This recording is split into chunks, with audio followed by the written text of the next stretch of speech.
Hey guys, this is John, and I'm playing Easy Win in a 5-minute pool on ICC. We're going to have a d4, d5 game. Don't recall playing this player before. Let's just play knight f6 against that one. And I'm going to play bishop f5, even though this used to be considered a little bit dubious. But there's a gambit line that black can play. White's not going to go into it. Okay, let's play bishop g6 and keep a little bit of tension in the position. There's nothing wrong with bishop takes d3 as well, but I sort of like these structures where bishop takes d3, h takes g6 is played, so I'll do this. This is a pretty sterile way of playing for white. They're not playing so much for an advantage as they are for like an easy middle game. Usually the plan will be to push e4, so look for that push to be made at some point. Yeah, queen e2 prepares pawn e4. I think I'm going to play queen e7 and possibly bishop into a3 to induce some exchanges. On my channel recently, there was some discussion about this plan. Let's take with the knight first. Just doing this to cut down on white's possibilities. But like this move looks a little strange to the uninitiated, but it is a good idea, I think, to try to kill white's bishop. One thing I'm just looking at here is if I have to worry about take, queen h4 with the idea of knight g5. Maybe. Maybe I should play knight f6 first. Let's do that. And I'll still keep open this bishop a3 idea. Yeah, knight to g5 is a little annoying. I'm not going to lie. So bishop a3, we swap knight g5. Looks like I'm just creating some unnecessary problems for myself if I do that. Okay, I'm gonna change tack a little bit. I'm going to offer a queen trade and keep the bishops on board and maybe play for long-term pressure of d4. This would be really annoying if he just wants a draw. All right,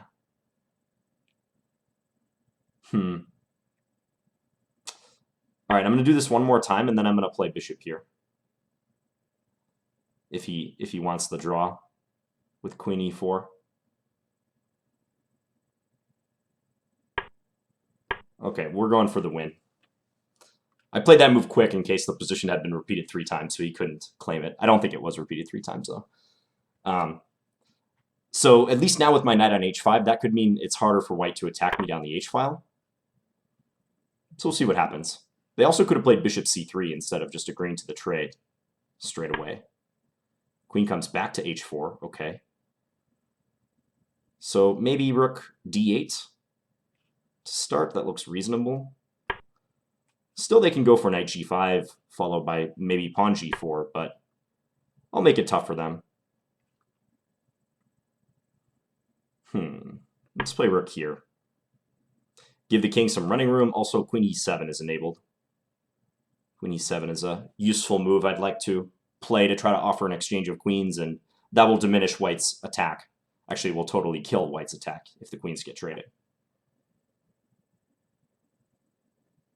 Easy win as I am Rudy Douven from the Netherlands, it seems.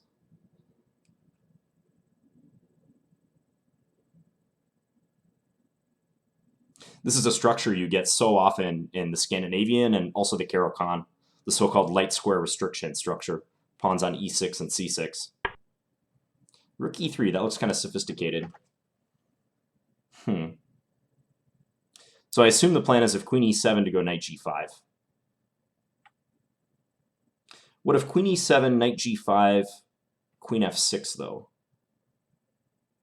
Then I'm attacking d4 a couple times, and I'm also threatening queen f4, perhaps.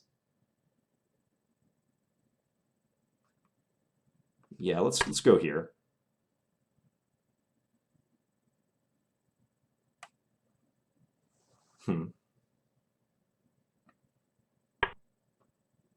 And they're going to play it solid, queen e4, so no knight g5 to worry about now. That's at least something positive. Maybe queen f6 for me. Queen f6, g4, knight f4 looks fine. Yeah, I think our knight is stable enough there. I don't know. Maybe even h4 in that position.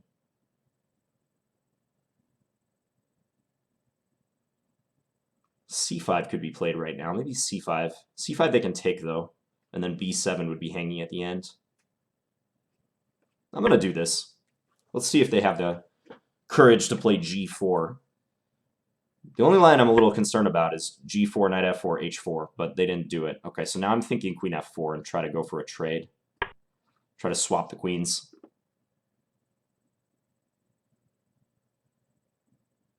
And play for long-term pressure of d4. Yeah, so they don't want a queen trade. Understandably.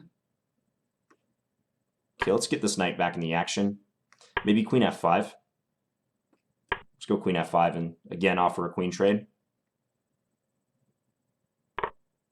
This time they take it. Okay, so I can take this way. So this endgame I feel pretty good about. Rook e5, why would you do that? That move I don't really understand. I think I can just go here. Rook takes f5 doesn't work because my rook is defended on e8. Let's play g6 to get this little diamond pawn structure. This is a fun one. Maybe knight e4, actually. Knight e4 could have been strong on the previous move. Because I think this rook is on the verge of being trapped. I mean, I can almost play f6. Actually, could I play f6 right now? f6, rook takes, king f7, pawn takes, d5, take. Yeah, that's going to win the exchange if I do it. Okay, let's go for that. There might be a slower way to try to win the exchange, but this one seems direct. Oh, he can go over there. Of course. Okay, well, in this case, let's just play a6. At least I got the rook to move. My knight is still pretty nice. Dominant piece right there. I want to play king f7 next just to defend the e6 pawn. We'll try to win this endgame with our limited time.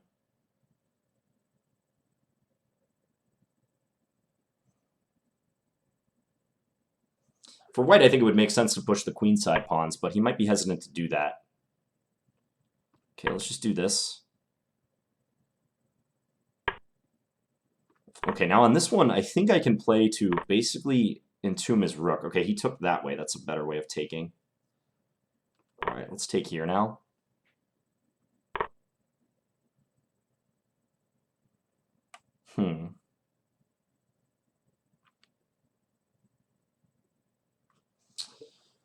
Yeah, okay, I'm going to go for activity with these rooks. I could try to play the knight back to d6 to attack the rook and also defend the b pawn, but I see some issues with that.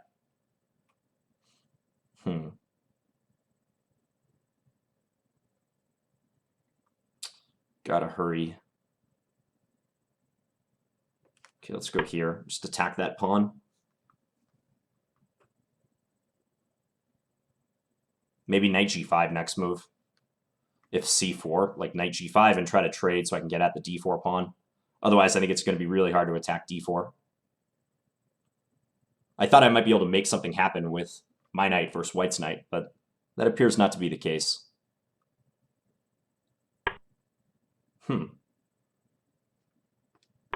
Okay. I'll play this endgame. This is probably slightly better for me. Again, based on the pawn structure. Maybe start bringing the king up a little bit. This knight's a bad piece now. Now I don't want to trade for that knight. Now I just want to bring my king a little bit closer to the middle of the board. It's going to take, okay. Again, fine by me. Let's not trade that quite yet. He's trying to get me to take so he can play knight d4 and attack this weak pawn, but we don't have to agree to that.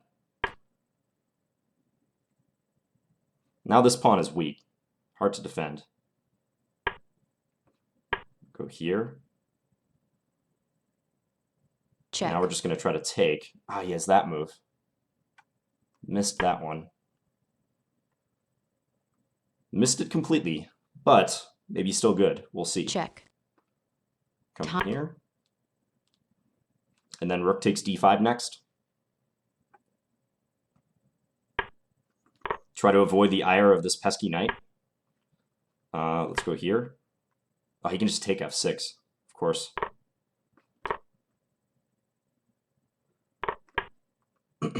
I'll try to bring my king over if I can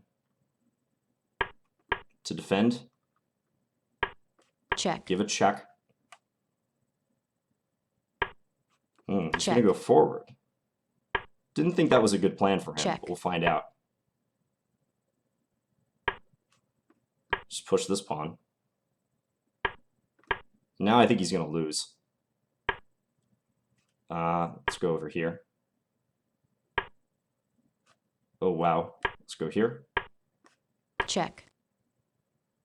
All right, and he loses on time. Might be a draw at the end, because if king d5, he can take, or I can't really rescue this pawn, because if I take h7, he'll take e2. Yeah, it looks like a draw right at the end. All right, so we get the win. My opponent was a little bit slow in the endgame, and they had more time too.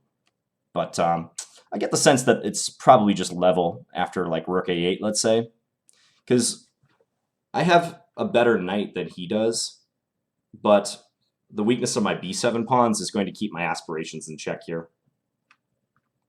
Let's go back and have a look at this. So sometimes e3 is played as a flexible way to offer to go into the slow Slav. Black can play bishop f5 here if they want, but knight f6 is also fine. So I just did that. And now, previously, bishop f5 has been considered dubious because of c takes d5, c takes d5, queen b3. But in 2014, Avruk came up, Grandmaster Boris Avruk, that is, came out with a book on the classical Slav. And he spent many pages analyzing the consequences of knight c6, queen takes b7, bishop d7. And his conclusion is that black has plenty of play for the pawn. White has to go to great lengths to win it, and they're going to lose time with their queen. So I thought that that position is worth playing. But white played bishop d3, pretty sterile move. It's not that exciting. Objectively, probably bishop takes d3 is correct, but I really don't mind going into these structures with an eventual bishop takes g6, h takes g6. I sometimes feel like the enhanced control over f5 that you get is worth a little bit. Although there are downsides, like as you saw in the game, I constantly had to worry about h-file threats and white coordinating the queen and the knight. Like that was something that gave me problems. White's probably a tiny bit better right now. And here I mentioned I played knight takes e4 instead of d takes e4. If I take with a pawn, that just gives white the extra option of a move like knight g5. It probably doesn't make much of a difference at all, but knight takes e4 cuts down on that because they have to play knight takes e4 in reply. So take and then queen takes. Let's fire up the engine right here. Just see what it says. Yeah. Modest advantage to white. Nothing out of the question for these positions. So I played knight f6, queen over, and now knight h5. And we repeated a couple times, and then I went bishop a3 trying to play for the victory. Bishop c3 is possible. We could have another repetition here. Bishop b4, bishop back here, etc. So the reason why black is seemingly trading a good bishop, the d6 bishop, for white's bishop, which is actually kind of buried behind the pawn, is to reduce white's long-term chances. Eventually, white would like to achieve d5, and if they do that, the bishop could be very strong on this diagonal. So, I mean, it's possible to play without bishop a3, but I just kind of like this plan because not only do you kill that piece that could be good if white plays d5, but you also remove a defender of d4. And in the long run, I'd like to attack d4 multiple times, as I tried to do in the game. So removing one piece and also clearing the d file, in my mind, makes sense. So white took, and then played queen h4, and went and attacked the pawn. So here queen b2 was worth considering. Yeah, I thought briefly about that move. I was a little hesitant to get my queen too far removed from the king side, just in case that white does start organizing threats with stuff like this. I bet the engine's going to say black should go chow down on the a-pawn. Yeah, this looks dangerous, though. Like, now white's going to come at me on the king side. You know, something like this, and I'd have to calculate what happens if, like, rook h3 and this happens. I guess in this particular position, I have this defensive resource. But, yeah, and in Blitz, you want to play moves that have a higher degree of safety when you're getting attacked. In a longer game, I might be able to calculate the consequences of something like grabbing a pawn over here. But even for me, my materialistic self, this would be pretty scary to embark on, I think. So I just played the queen back to e7 and offered a trade. I thought they might try knight g5 here and look to keep the queen the queen and knight together with ideas of rook h3 and once again g4. I was thinking queen f6 might be a good reply, attacking this.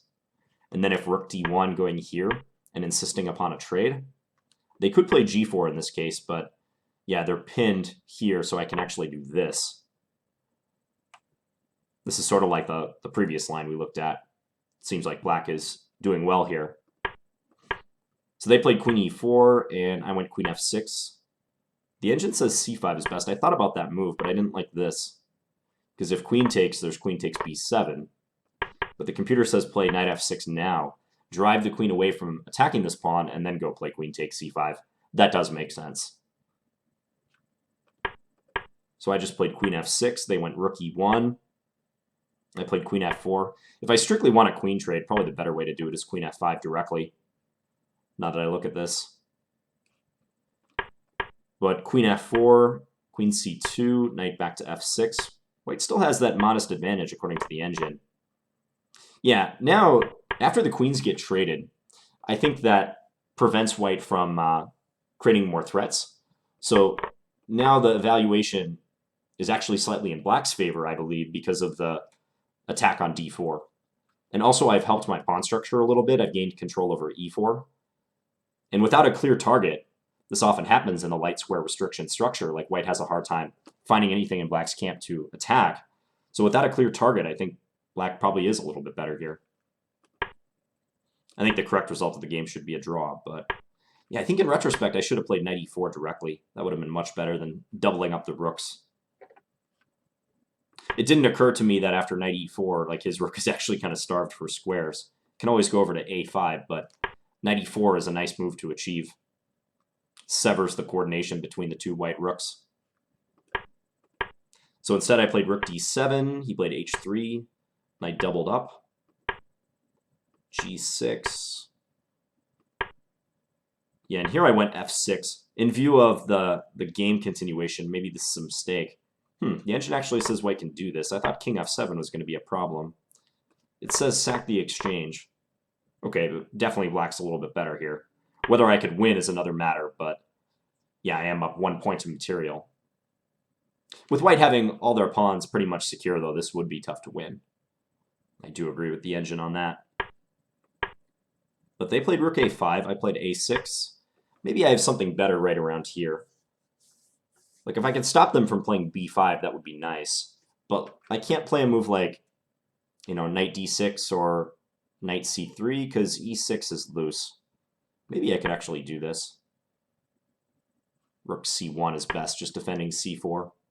Yeah, otherwise knight takes c4 could be a bother. I played king f7, that's the engine's top move. b5. And here, better to play a takes b5. And then c5. Aha. Yeah, that's a good point. In doing this, I probably bring about a more favorable structure than the one I had in the game. Because if d takes c5, knight takes c5, my knight has relocated, but it's perfectly placed to help defend b7. And white has nothing down the b file in this case. Yeah, this is a lot better for black. This might be a winnable position for me. My idea with c takes was I was hoping for white to play c takes so I could play rook d5 and basically entomb this rook over here. White can never play takes because they just lose their rook. But white just took with the other pawn instead. Yeah, and now the difference is I don't have c5 anymore. So that's forcing me to take. Yeah, now it should be level. I kind of thought the same thing when I was looking at this immediately after the game.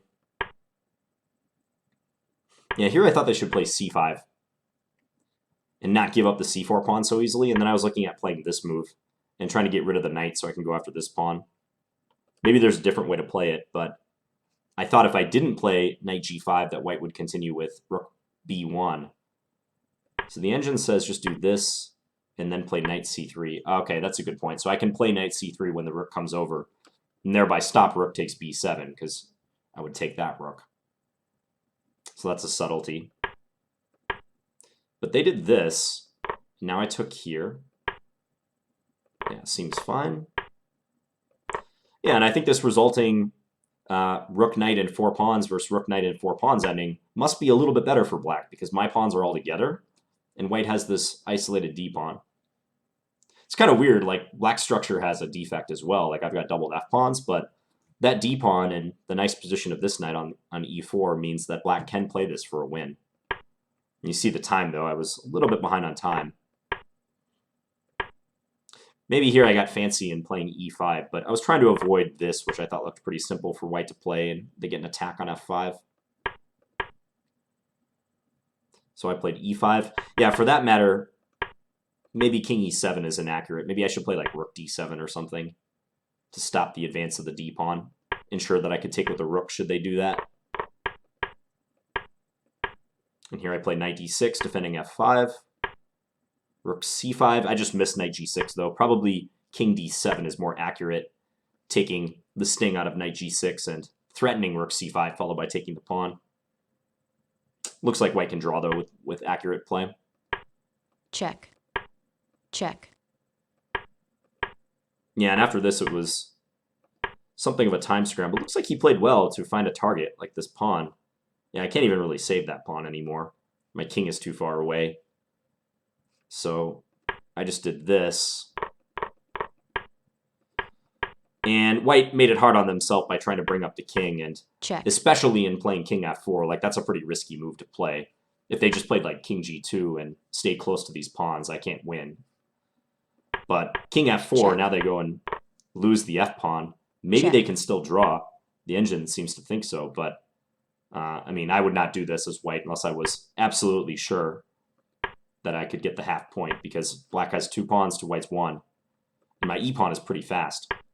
Actually, this does look like a draw. This was a nice defense and severe time pressure by white, threatening checkmate. So I had to move my king, and then they get time to do this. Yeah, they could also play king c6. I was thinking they might try that as well, threatening mate. And if I come back this way, note that if I play king b8, they can check here. And then if like here, yeah, h7 again, or maybe even, yeah, probably h7 is best actually, threatening this. And if rook h2, then they get behind the pawn. This is kind of like what happened in the game. So if king c6, king d8, king d6, king e8, check. King here, h7, threatening to queen with mate. So this would be forced. And yeah, again, this. Take, rook f2. Yeah, and I'm up a pawn, but white's going to win it in a couple more moves. So it does appear to be drawn at the end, even though white took that risk with king f4. Check. Yeah, he just lost on time at this point. Okay, so I think once I was able to achieve that queen trade, then the position's pretty comfortable for black.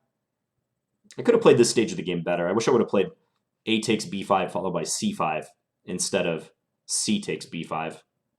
Yeah, there's no real reason to play c takes b5. I was hoping for c takes b5, rook d5, but of course white just takes with the a pawn instead. All around, yeah, kind of a full and interesting game, I think. I'm surprised that white can draw after king f4. I mean, I would never do this if I were white. Like, maybe he figured we were both in time pressure, and maybe he even saw rook f3 and decided, let's just go for it. But to my eyes, it looks like white is taking a pretty significant risk. But hey, position's still drawn. Anyways, thank you guys for watching, and I'll be back again soon with another video. Talk to you guys later.